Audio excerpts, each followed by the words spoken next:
Welcome to Astrofic, your dose of fun, relatable astrology content where we apply astrology to fictional characters to find out why they're like that. I'm your host, Celeste V, and this week we are talking about none other than President Coriolanus Snow himself. Isn't this a wonderful topic to have right before election season?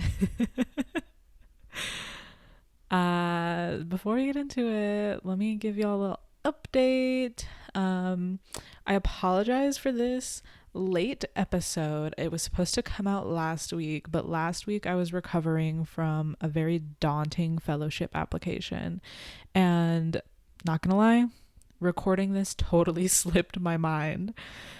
Now we're back into it. I don't know why I said that this was going to go out the week my fellowship application was due and also the week of midterms. I don't think, apparently. I just look at a calendar and I go, that sounds good. All right. Anyways, let's jump into it. I'll be honest, I don't have a lot of time to be recording this right now, but we're going to do it anyways. So, like I said, this month, we are on a monthly release schedule. This month, Coriolanus Snow. A lot of my observations are going to be based on The Ballad of Songbirds and Snakes, the book. If you have not read the book, but you saw the movie and you were like, oh, daddy, I don't know if you should really listen to this. This will shatter your daddy image of President Snow. Okay, let's get into it with his big three. Just a really quick overview to give you a little taste. I'm not going to go too deep into it. I gave him a Leo sun and Aquarius moon. Okay, put a fucking tally under Aquarius moon. Yeah, I gave Snow an Aquarius moon. I also have an Aquarius moon. Okay, whatever. It's just a placement. It doesn't mean anything. But we're going to start in depth with his rising sign. All of you learned astrology girlies know that the rising sign is one of the most important signs. So we're going to start there. I gave him a Capricorn rising. Of course I gave him a Capricorn rising. Why wouldn't I give him a Capricorn rising? Of course he's Saturn ruled. What the fuck do you mean?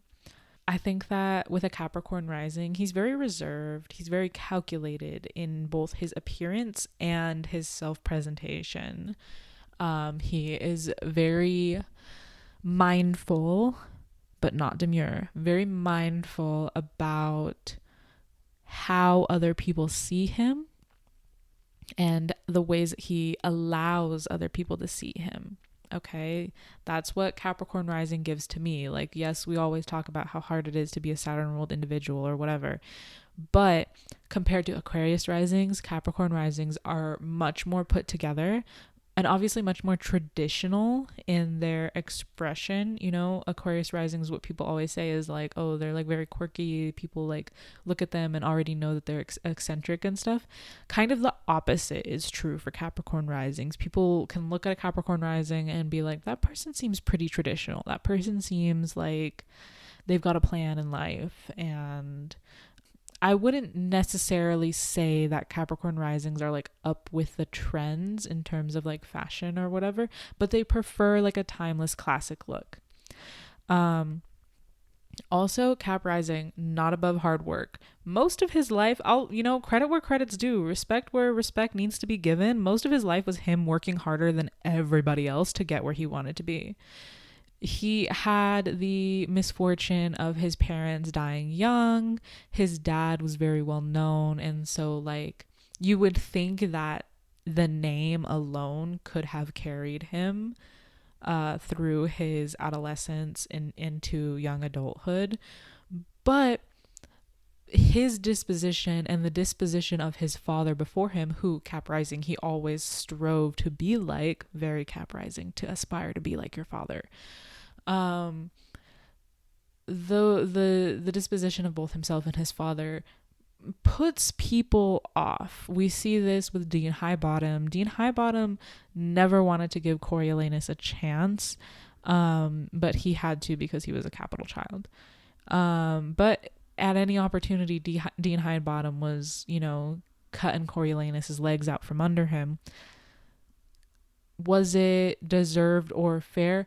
I'm not sure, because Coriolanus was a, child. He was an adolescent. He wasn't an adult, and this adult was like bullying him basically. And we hear this a lot, especially if you are like, it really reminds me of, this has nothing to do with the astrology or the Hunger Games, but it really reminds me of like the experience that a lot of minority students in high school and college have, especially if they are in a predominantly white area or they go to a predominantly white school.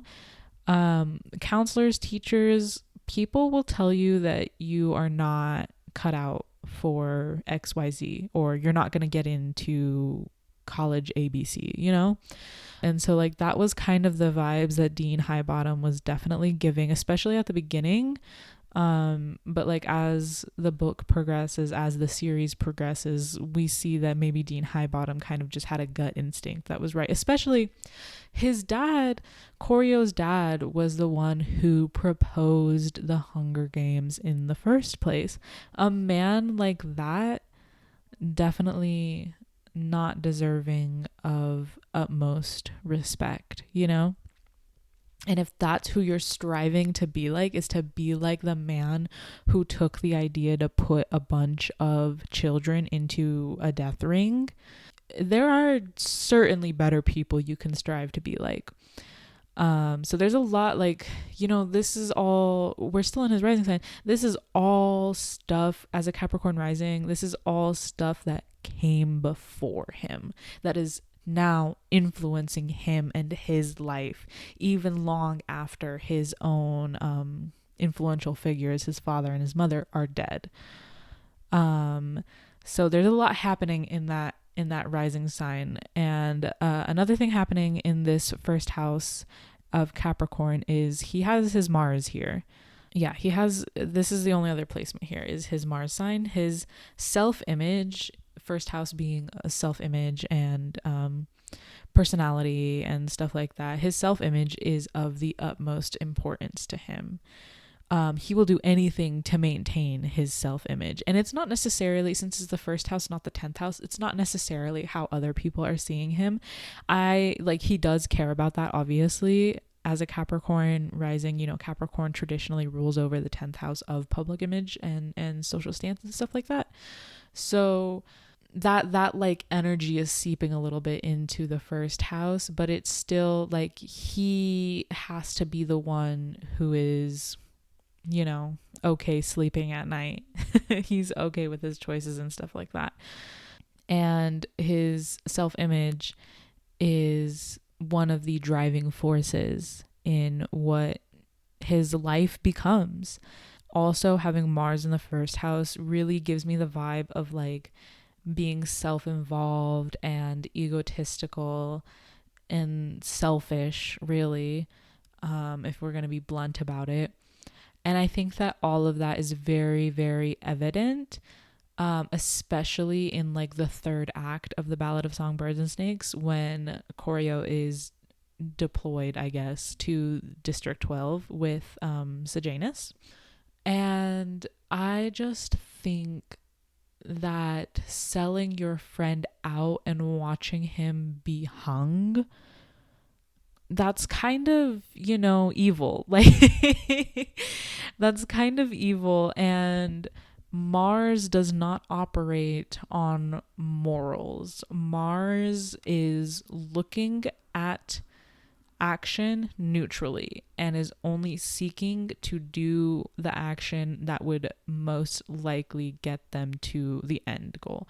Oh, and you know what? Another tally, because I also have a Capricorn Mars now that I'm thinking about it. Mars is exalted in Capricorn. Mars loves Capricorn. It's like its third baby. And so people with Capricorn Mars are very willing, very driven, very motivated, especially in the lower half of the chart, like the first house. Almost impossible to stop. It's very, Capricorn Mars is giving very methodical action towards a desired goal, very much chipping away at the block until you get to where you need to be. You know what I mean? So he's got some really strong placements already. And of course, as a Capricorn rising, girlies who know the wheel of the zodiac know what comes next. Aquarius, and then the second house. And as I mentioned, he has an Aquarius moon. So we're going to talk about that. There are a slew of other characters that I've talked about on Astrophic who have Aquarius moons. And I'm sure that some of them I go more in depth with this than others. His Aquarius moon does not seem to be the most important placement in his chart to me, the chart that I created. But with an Aquarius moon, you know, all the standard stuff, he intellectualizes his emotions. He's very logical. He's very distant from people. He's very cold. An Aquarius moon often dictates a distant mother, as in not even there. She's dead. So yeah. Does Aquarius moon necessarily mean that your mother's gonna die? No. But having a Saturnian ruled moon, Aquarius or Capricorn, you probably don't have the greatest relationship with your mother. Definitely with this moon placement, I think he holds a little bit of resentment for his mother dying so early. He probably could have really benefited from having her in his life longer than she was. The second house deals with our values and money and stability, like material possessions and things like that. So with that in mind, an Aquarius moon, it's an air sign, but it's a fixed air sign. He does not often change or compromise his values, but he could be swayed to do so as a means to an end. So, you know, Corio wasn't gonna cheat in the 10th Hunger Games. He didn't plan on it, but the opportunities presented themselves and he wanted to win. Did he want Lucy Gray to live? Probably also that, yeah. But more importantly, he wanted to win. He wanted the prize that he would get for winning. I think it was the like full ride scholarship to the university or whatever. So he really wanted that. And it's not that he was necessarily above cheating before that. But he wanted to win cleanly, so that way Dean Highbottom couldn't take it away from him at the end, like actually happened, because Corio did cheat several times. So again, he could be swayed to do things that he wouldn't necessarily do on his own in order to get to the end goal that he wants. And I think that's also a little bit of this Capricorn Mars influence.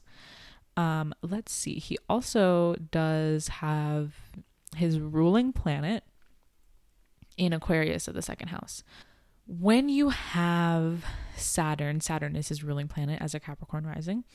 When you have Saturn in the same house, in the same sign as another planet, Saturn is imposing and restrictive on that other planet. So Saturn is definitely giving him more of a reason to suppress his emotions, and in fact makes it easier for him to do so. He very much like easily justifies it. He doesn't he doesn't see any fault in suppressing his emotions. And he doesn't see the benefit in expressing his emotions either. But with Saturn in Aquarius, he is very committed to working hard in unconventional ways in order to achieve his material success and stability that he so yearns for as someone who was a child during the war that happened before, what was it, the rebellion that occurred before the Hunger Games began. This goes back again to him cheating in order to win the Hunger Games, the 10th annual Hunger Games and stuff like that. He is much more willing to do unconventional things, and unconventional, can mean anything. It doesn't necessarily mean morally good or morally bad. Another unconventional method of success, he went and was a peacekeeper. He was a soldier for a while before ascending even higher into the political ranks of Panem. So that's another unconventional way, because at the beginning of the book, him and all his classmates are like, oh, university, university, university. That's how we get up high in this country. Like, we go to university to do politics and blah, blah, blah, blah. And this unconventional way of him being a peacekeeper was not one he chose, obviously, but with his Saturnian influence and his Capricorn Mars, he was able to make the best of a bad situation and achieve the peak of what he wanted to achieve. Like, yes, he died at the end. Yes, there was a rebellion. Panem, as he knew it, fell. But for 64 years, it functioned exactly the way he wanted it to. His influence is remarkable. It's horrible, but remarkable nonetheless. Like, you just can't argue with the fact that in his mind, he was the most successful he could have ever been. He was president of the goddamn country. So yeah, like, kudos to him. He achieved everything he wanted to achieve. He couldn't stop the rebellion or, this teenage girl from killing him and whatnot. But, 64 years ain't nothing to sneeze at. Some people are lucky to live as long as he lived, especially in Panem, and even here in modern day America, it's not easy to live that long and achieve what he achieved in that time either.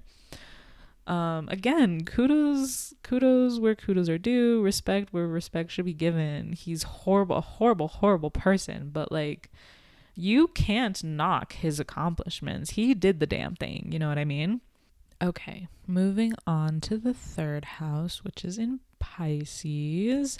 The third house is all about things that are like close to you. So we're talking neighbors, siblings, short-term travel. It's also about communication and whatchamacallit.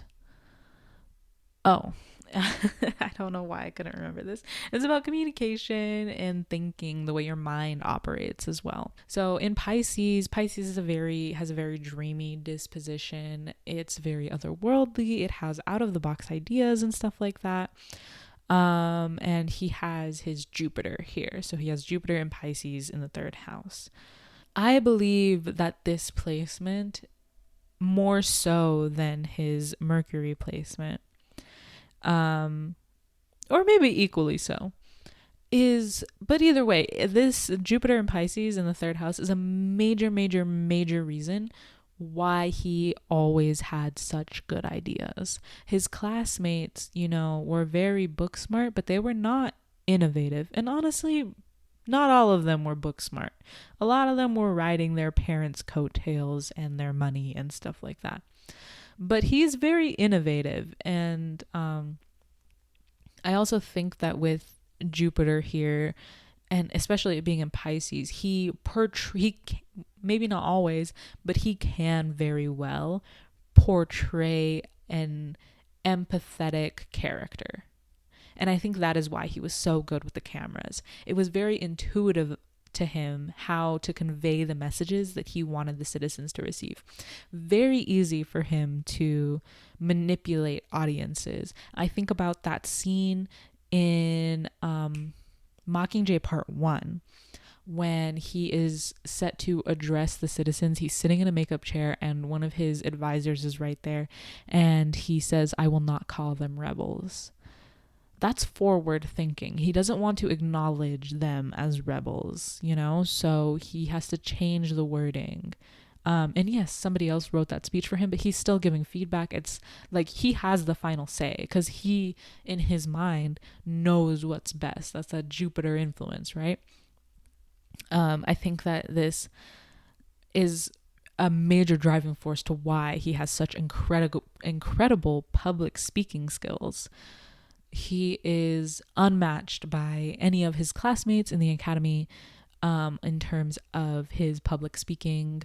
He is quick on his feet. He can, kind of make things up on the spot.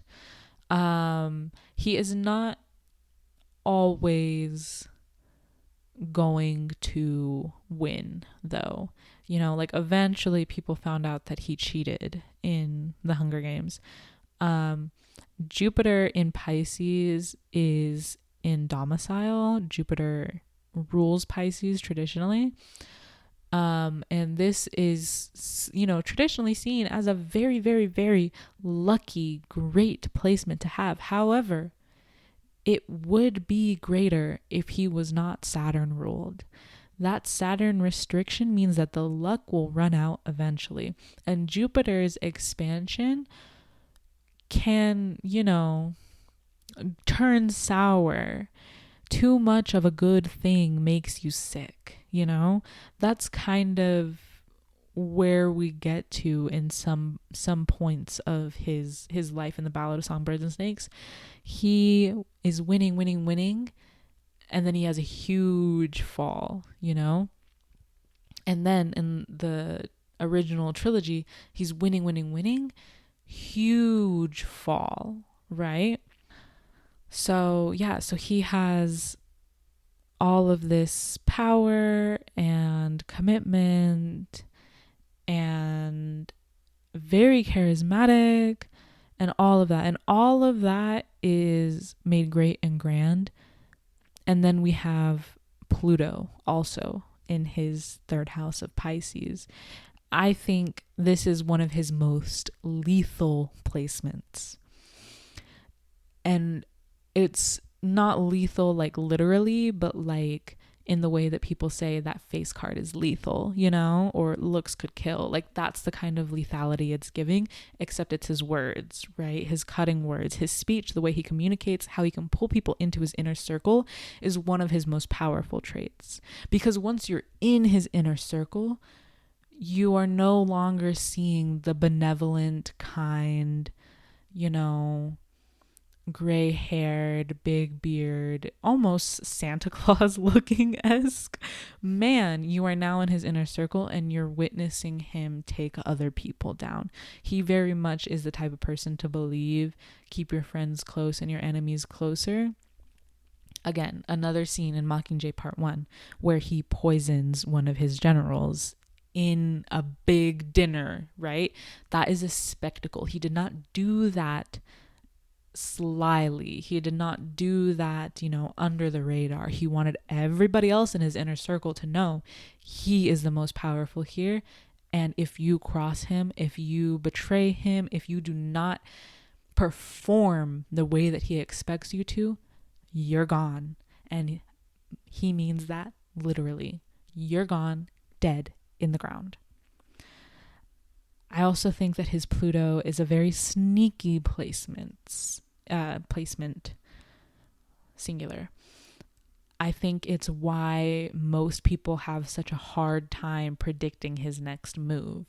Pluto is not necessarily unpredictable. That, claim to fame is left up to Uranus. But because it's in Pisces, he's very good at diverging his path. Pisces is the mutable water sign. It's, the creek that manifests after a huge rainfall. You don't know where it's going to go. It's just following the path that it carves out for itself. And that's definitely the kind of vibe that he gives me. People think that they can placate him because it's mutable water, but the nature of mutable water can actually turn on you viciously and rather quickly. Pisces placements, you know, they're all sweet and cuddly and nice until they're not. I think that this also applies to like all the water signs, because Scorpio is the scorpion, Cancer is the crab, Pisces, you know, is the fish, but it's still water. They all kind of have this in common. Fish, you know, cannibalize each other constantly in the ocean. They are also not nice, neat, silly, sweet creatures. All of the water signs are sweet and kind and nice and generous until they're not. And you will never know when that other shoe is going to drop. And in fact, you will not know until after it has dropped. You won't know a thing until it happens to you. Moving on, he has no placements in his 4th house of Aries, and no placements in his 5th house of Taurus. So we're going to move to the 6th house in Gemini, where he has his Venus sign. This, I honestly, I can't even tell you why I gave him a Gemini Venus. Like, that is a little absurd of me, but I must have thought it was the best choice. I think that it actually just reflects the depth of the love that he actually had for Lucy Gray. Yes, it was twisted and sick and conniving and disgusting. And, you know, in the end, he tried to kill her. But ultimately, Lucy Gray does absolutely represent the kind of person that, in an ideal world where he wasn't sick and twisted and evil, the perfect partner for him that he would love to be with. He would love to be with someone who is spontaneous, intellectual, curious, and can talk his ear off. He, like in those moments in the meadow in District 12, he did really genuinely seem to be enjoying and loved hanging out with Lucy Gray in the covey and experiencing, you know, the meadow and the lake and Katniss and all of that stuff. Like, he was fascinated, and she knew so much about the world that he didn't know. You know, he's very city boy and she's very country girl, and so their knowledge fields are vastly different. But he enjoyed that. He did, you know, really love her. But he puts a lot of emphasis on how well someone can fit into his daily life and schedule. This is that 6th house influence. It's a little bit limiting on a Gemini Venus. The 6th house is about the daily life and routines and structures and schedules and health and things of that nature. In the long run, Snow and Lucy Gray wouldn't have worked out. And obviously they didn't. But even if he was well adjusted and didn't try to kill her, it still wouldn't have worked out. Because at the same time that he wants spontaneity and intellectuality and curiousness and all of that, he is a Capricorn rising and he loves his routine. And this kind of limits who he would end up with. It's, you know, Venus in the 6th house, no matter what the sign is kind of giving would prefer an arranged marriage. And there's nothing wrong with that. There's a lot of cultures that thrive on arranged marriages, and you know, if it works, it works. Who am I to knock it? But I think that he does have some longing for spontaneity and curiosity and things of that nature. I think that's why we only ever see him with his granddaughter. And in the trilogy, that's like who he shows his love towards is his granddaughter, because she's still young and she is still very curious and spontaneous and full of life and exuberant, you know? So it makes sense why that is the relationship that the trilogy would put on the forefront. He probably doesn't like or love his wife. we never see her. We never hear of her. Perhaps we'll hear in Sunrise on the Reaping, but for the most part, we don't know about that woman because he probably doesn't actually love her, because she does not represent the things that he actually wishes for in a partner, but rather she represents the constraints on his life because of his ambition, if that makes sense. I know I said a lot there. But speaking of spontaneity, he also has Uranus in the 6th house in Gemini. And I think that this placement is what adds the most to his unpredictability. This placement is why it's difficult for most people to figure out his next moves and things like that, or see where he's going in his mind, see where his actions are going to take him next. Not only is Gemini naturally unpredictable, Uranus, like I said, is the literal planet of unpredictability. So this placement is the embodiment of like, never let him know your next move. He may have a routine, but I think that he is the type of leader to alter it frequently to keep people on their toes. He doesn't want any one person to know what he's doing every second of every day, because he's very paranoid also. I think that I don't know why I didn't write that into his Pluto placement, but like I think that his Pluto in the 3rd house definitely could make him paranoid. Pluto and Jupiter together in Pisces in the 3rd house of thinking and the mind, absolute paranoia for sure.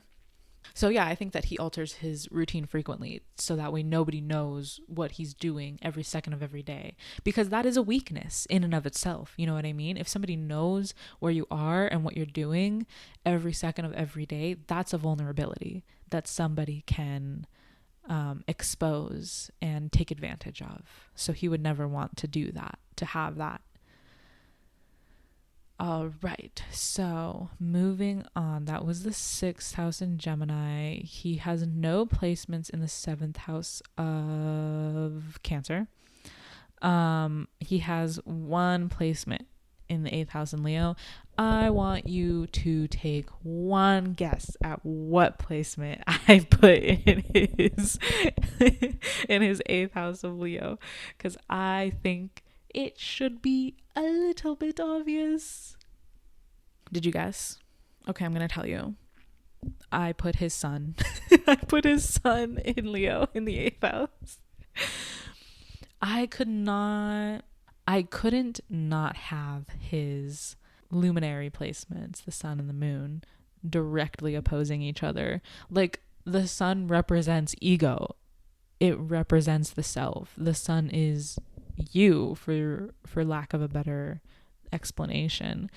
And having it oppose the placement that represents your inner world and your emotions is just like chef's kiss to me. Like, that is exactly what this man gives me. Again, with that whole suppressing emotions things, having the sun oppose your moon definitely helps do that. He can't make his ego and his emotions agree with each other without subduing one or the other. If he makes a choice from a place of emotions or the heart space, it's not going to feel good for his ego, He could, go with Lucy Gray fulfilling him emotionally, but that would deny his ambition. And we saw what happened when he denied his emotions. He would do whatever it took to fulfill his ambitions, even if that meant killing the one person that he truly felt a connection and love with. Crazy, crazy man. The 8th house also is like the taboo house. It's death, rebirth, all of those crazy kind of underworldy things, and having the sun there shines a light on all of that stuff.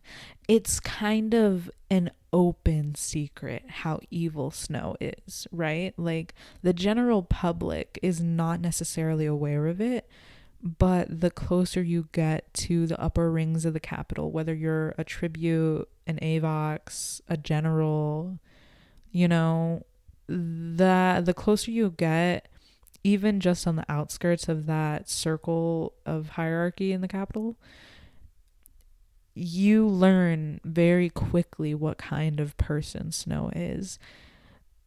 Like I said, it's an open secret. If Finnick could find out as a teenager that Snow was poisoning his enemies as well as himself, I don't think it'd be that hard for other people to find out. I don't think I don't think anybody in the capital has very tight lips, you know. They're very gossipy. They're all very gossipy, very nosy. Rumors, secrets, lies spread, abound. So even if people heard how evil Snow was, there's also a thing of like, oh, it's probably just a rumor. They're probably just lying. Snow would never be like that. He's so, like, he's the president. We love him. And so there's this like juxtaposition of the light of the sun in Leo, which is also its domicile placement. The sun is very comfortable, loves Leo. So the light of this placement casts even longer shadows than if, you know, it wasn't in the 8th house. It brightens up the area so that people can't really see. You know, you have to let your eyes adjust, but once they do, you see the depth of the shadow, the length of the shadow, and you're not really sure what to make of it because it directly opposes what you think of this, you know, public figure. So that's his sun sign. You know, I made you guys guess, and I forgot that I said at the top of the episode his sun and his moon sign. Whatever. Let's move on to the 9th house in Virgo. He does have one placement here.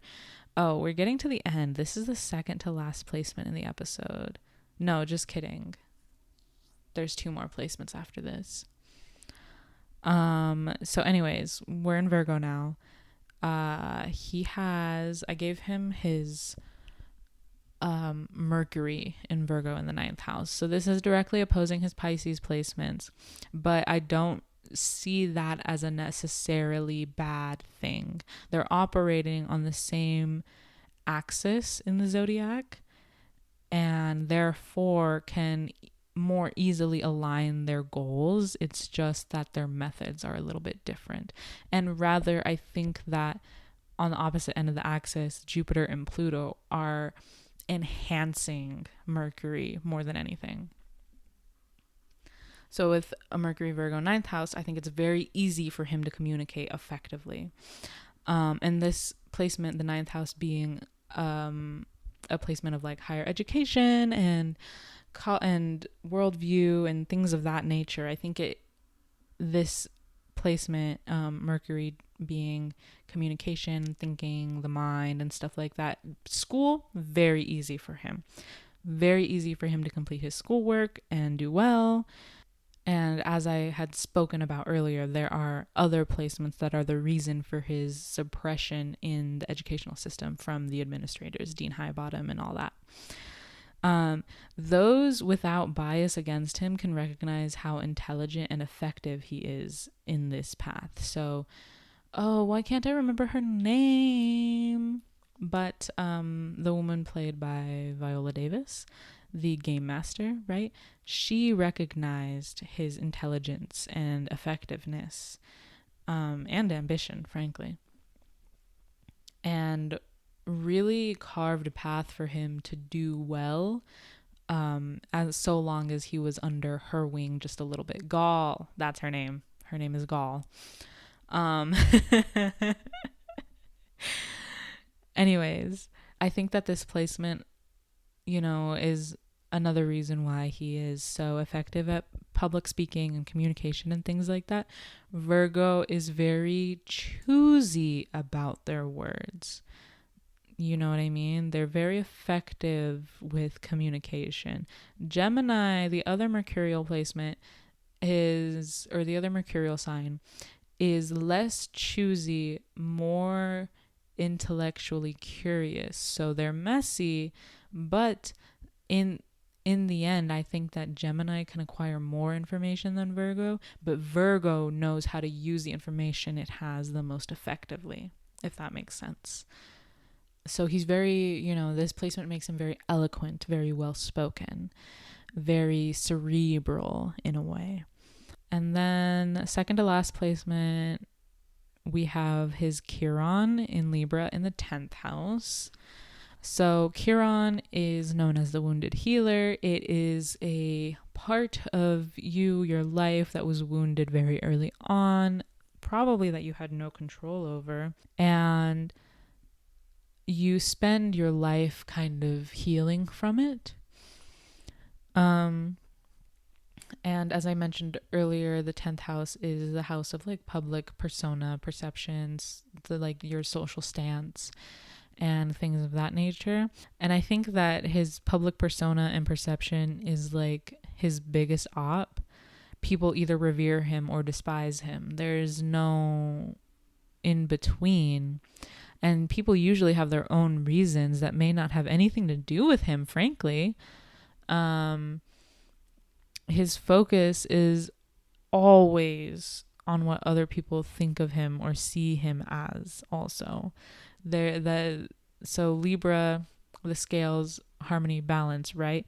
Again, people either revere him or despise him. And I think pre 75th Hunger Games, it was pretty evenly split. I think that the 74th Hunger Games did not add or take away from either pile. I think it was still pretty evenly split. It was just another games. But the 75th is what really changed things for him. I think that one of those moments of change happened in the interviews pre-Hunger Games. PETA, what about the baby Malark, struck his persona right where it would hurt the most. And I think that overall, Snow wants to, at the very least, be a neutral figure to people, a neutral authoritative presence, necessary, almost vital, but he would very much like to be the person that people loved and were devoted to. But if he couldn't be that, he was okay with ruling with fear. And that, I think, kind of sums up Chiron and Libra, especially in the 10th house. Okay, he has no placements in Scorpio, oddly enough. I can't believe I didn't give him any Scorpio placements. I think there was just a lot going on. So we're going to skip over the 11th house to the 12th house. I gave him his Neptune in Sagittarius in the 12th house.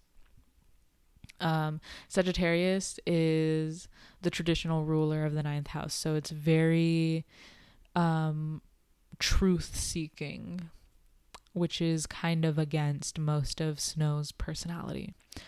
But this placement, Neptune being the placement of like imagination, daydreaming, etc., makes him very big-brained, very imaginative. But the rest of his placements and their practicality is what keeps him from embodying this planet more. So, we've got the Saturn placements, we've got the Pluto, we've got the Mars, the Virgo, Mercury. All of those placements keep him very, very, very grounded. And he's not able to embrace his Neptune placement. And I think that, 12th house placements are often quote unquote locked. People often struggle accessing their 12th house placements. And I think that in reality, he never unlocked it. He had no need to. Why would he need a placement that would make him think of the greater good and think of equality and stuff like that when he was totally fine with the status quo. He didn't need it, so he didn't ever embrace it or unlock it. And I think that if he had unlocked it, everything would have been very, very different for him. Okay, well, that is President Coriolanus Snow. Rest in piss. And that is the episode for the month of October. Next month's episode will probably be, hang on, let me check what I have done. I think next month's episode will probably be on either Lucy Gray or Haymitch. I think they're kind of even Stevens for which one is the most complete right now. But just so you guys know, that's what's coming up next. I will not give you a day for when next month's episode will be out, because obviously I should not be trusted. And my birthday is next month, so who knows what crazy shenanigans I'll get up to. And with that, we've reached the end of the episode. As a reminder, you can find everything related to Astrophic and me in the link tree in the show notes. And if you have something you'd really like to add to the conversation, I'd love it if you left a voice note. They're about a minute long, and who knows, maybe I'll include your note in a future episode. Don't forget to leave a rating and review on Spotify and Apple Podcasts, and tell your friends about me. Thank you. Love you. Bye.